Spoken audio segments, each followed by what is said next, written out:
नमस्कार, मैं आचार्य अनुपम जोली। वृषभ राशि वाले लोगों के लिए आगामी सप्ताह अर्थात 6 जुलाई से 12 जुलाई के बीच में ग्रहों का आपके जीवन पर प्रभाव, उसका समाधान अर्थात राशिफल लेकर आया हूं। शुरुआत चंद्रमा से करेंगे। दमदार शुरुआत है। चंद्रमा की सप्ताह की शुरुआत कुंभ राशि से लेकर अंत है वृषभ राशि पर, मतलब आपकी अपनी राशि पर। शुरुआत अच्छी है, अंत अच्छा है। मध्य में जरूर एक मेष राशि मतलब आपकी राशि से 12वीं राशि का चंद्रमा होगा, जिसे हम कहते हैं कि व्यर्थ की भागदौड़, व्यर्थ के खर्चे और थोड़ा बहुत डिस्टरबेंस मानसिक रूप से प्राप्त हो सकता है। तो हमारे लिए अगर हम देखें वो समय कौन सा है जिसको मैं डिस्टरबेंस वाला कह रहा हूं, वह है 8 जुलाई शाम 4 बजे से लेकर 10 जुलाई शाम 6:45। ये समय चंद्रमा का यहाँ रहेगा। और चंद्रमा ये खाना खर्चे का भी होता है। और चंद्रमा फास्टिंग क्लिएंट होता है। अचानक से दिमाग लगता है और खर्चा हो जाता है। और आजकल ऑनलाइन प्लेटफॉर्म पे ये एक बड़ी आम सी बात है। बाद में हमें लगता है क्या कर डाला हमने, क्यों खर्चा कर डाला। तो बस इन दिनों में अपने को अपना दिमाग संयत रखना है। ठीक है। तो सप्ताह की शुरुआत कर्म के चंद्रमा से होते हुए लाभ का चंद्रमा, जो कि आपके इनकम हाउस में है, ये कह सकते हैं कि आपके लिए आर्थिक लाभ की स्थिति को बनाने वाला होगा। और वैसे तो सेम डे ही चेंज हो रहा है। चंद्रमा 6 जुलाई को सुबह 9:57 पर मीन में आ जाएगा। और मीन में शनि चंद्रमा की युति वृषभ राशि के अंदर कहीं ना कहीं आर्थिक लाभ को देगी। हालांकि शनि चंद्रमा की युति वो तो सब सारी राशियों के लिए सेम होगी। शनि चंद्रमा की युति जनरल वे में अच्छी नहीं मानी जाती, परंतु वृषभ राशि वाले लोगों के लाभ भाव में है, तो लाभ भाव में हर ग्रह लाभ देता है, तो आपको भी लाभ देगा। और सप्ताहांत में जब आपकी राशि पर चंद्रमा होगा अर्थात 10 जुलाई 6:45 के बाद, तो अपनी राशि में चंद्रमा आपको मानसिक रूप से स्वास्थ्य देता है, आपको शारीरिक से स्वास्थ्य देता है, आपका मनोबल को विकसित करता है। तो हमारे ये बात पक्की है कि पूरे महीने में ऐसे 2.25 दिन ऐसे आते हैं जब चंद्रमा आपके अनुकूल होता है। और वो समय आपके इस हफ्ते का सप्ताहांत है, जिसमें आप अपने आप को कहीं ना कहीं अनुकूल मानेंगे। ऐसे में इसको हम पुष्टिदायक कहते हैं ज्योतिष की भाषा में। पुष्टिदायक का मतलब आपके हर काम को कंफर्म करता हुआ। जैसे रुके कामों में तेजी आ गई, जब हम ब्रेन से शरीर से बिल्कुल क्लियर होते हैं तभी काम होते हैं। तो ये चंद्रमा आपको क्लैरिटी देता है और आपकी राशि में ज्यादा देता है, क्योंकि आपकी राशि में वो उच्च का होता है। और आपकी राशि भगवान कृष्ण जी की भी राशि है। और चंद्रमा का सबसे फेवरेट नक्षत्र रोहिणी नक्षत्र भी आपकी राशि में आता है।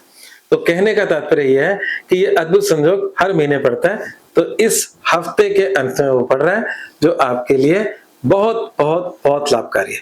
बाकी ग्रहों की स्थिति देखते हैं वो आपके जीवन में क्या क्या कर रहे हैं। तो बुध भी किस्मत से बदलाव हो रहा है बुध के अंदर, और वो भी आपके लिए अच्छा है।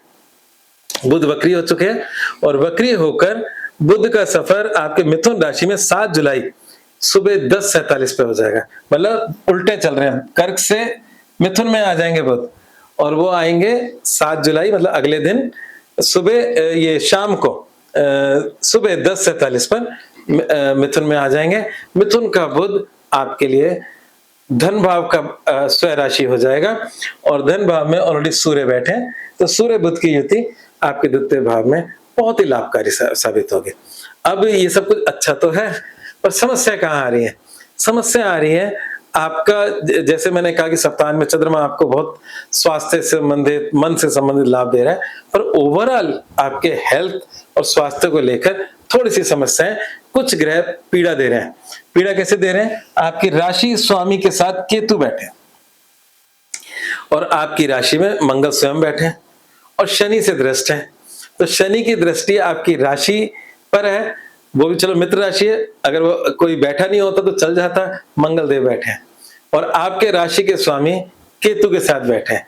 केतु भी विस्फोटक, मंगल भी विस्फोटक, और विस्फोटक मंगल पे शनि की दृष्टि। इसका मतलब यह है कि जो प्रेजेंट समय चल रहा है आपके लिए, तो वो थोड़ा बहुत आपको कुछ स्पोर्ट्स के अंदर, कुछ मेडिटेशन में, कुछ योगा में, कुछ प्राणायाम में समय सुबह का थोड़ा सा जरूर बिताना चाहिए। नहीं अन्यथा व्यर्थ में गुस्सा, क्रोध, मतलब अचानक से डिस्टरबेंस, ये चीजें आपके जीवन में आ जाएंगी। एक आपने देखा आपका जो व्यवहार होता है पूरी जिंदगी एक जैसा ही चलता है। कुछ समय आप जबरदस्ती चिड़चिड़े बने रहते हो, तो ये ग्रह जो गोचर के होते हैं आपके राशि पे प्रभाव डाल रहे होते हैं। और जब राशि पे प्रभाव डाल रहे होते हैं तो हमें भी लगता है कि यार सब कुछ सही था, आजकल मैं चिड़चिड़ाया क्यों घूम रहा हूँ, मेरा क्रोध क्यों आ रहा है, जबरदस्ती हर चीज पे मैं मतलब इस तरह की स्थिति बन रही है। तो ये ग्रह की स्थिति बन रही है, इनका उपाय आपको इस राशिफल के अंत में महाउपाय के अंदर देंगे, तो इसका उपाय करना आपके लिए जरूरी है। बाकी अगर हम देखें तो हर व्यक्ति के जिंदगी के अंदर 2-3 मुद्दे होते हैं जो बहुत इंपॉर्टेंट होते हैं। विवाह हो गया, प्रेम हो गया और इनकम हो गई। तो यहाँ पर आप लखिए, जो जिस मंगल को मैं कह रहा हूँ कि आपकी राशि में बैठा है, हालांकि शनि देख रहा है, पर मंगल की दृष्टि आपके वैवाहिक जीवन को सुरक्षित कर रही है, संतुष्ट कर रही है।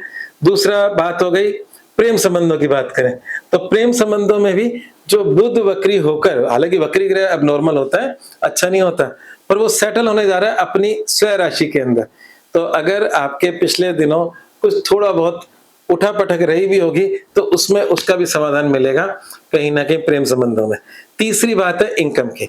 तो इनकम की वृषभ राशि के अंदर एक अच्छी बात है और एक बुरी बात है।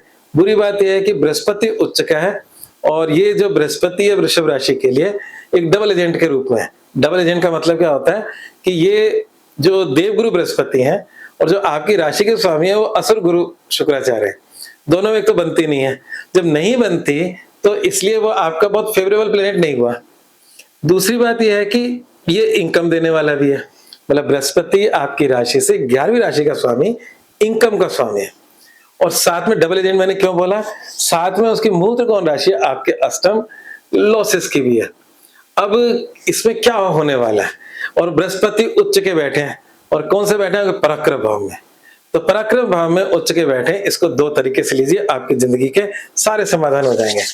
2 तरीके से लेने का मतलब यह है कि बृहस्पति की दृष्टि को हम बहुत अच्छी मानते हैं और बृहस्पति की दृष्टि आपकी इनकम में हो रही है, ऑलरेडी शनि बैठे हैं, शनि को देखते बृहस्पति इनकम में गारंटेड वृद्धि कराएंगे।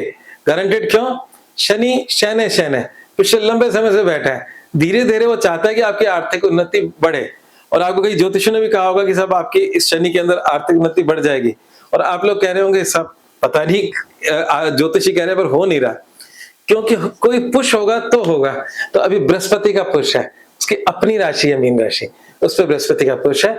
तो निश्चित रूप से जो शनि लंबे समय से धीरे धीरे करवाने की कोशिश कर रहा था, उस बृहस्पति के पुश से आपकी इनकम में बढ़ोतरी निश्चित होने जा रही है।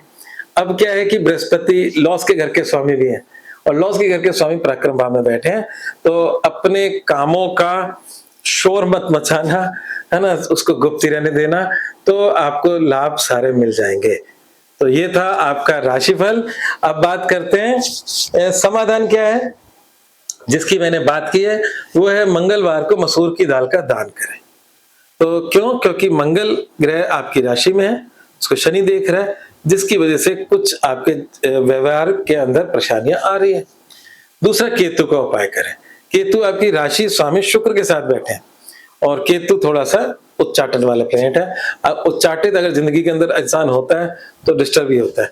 तो उच्चाटित ग्रह को ठीक करने के लिए आप मछलियों को आटे की गोलियां डाल सकते हो, दाना डाल सकते हो, जो मछलियां खाती हैं। और मछलियां अगर घर के एक्वेरियम की जगह एक प्राकृतिक स्रोत के अंदर हो, किसी नहर में, नदी में, और जहां पर कोई मछली पकड़ने वाला ना होता हो, जहाँ एक जैसे हम देखते हैं कई धार्मिक स्थलों पर ऐसे सरोवर होते हैं जिसमें मछलियां होती हैं, वहां जाकर अगर डालोगे तो और भी अच्छी बात है। कम से कम मछलियां सुरक्षित होंगी, उनको आप दाना डाल रहे हो, उनके भोजन की व्यवस्था कर रहे हो।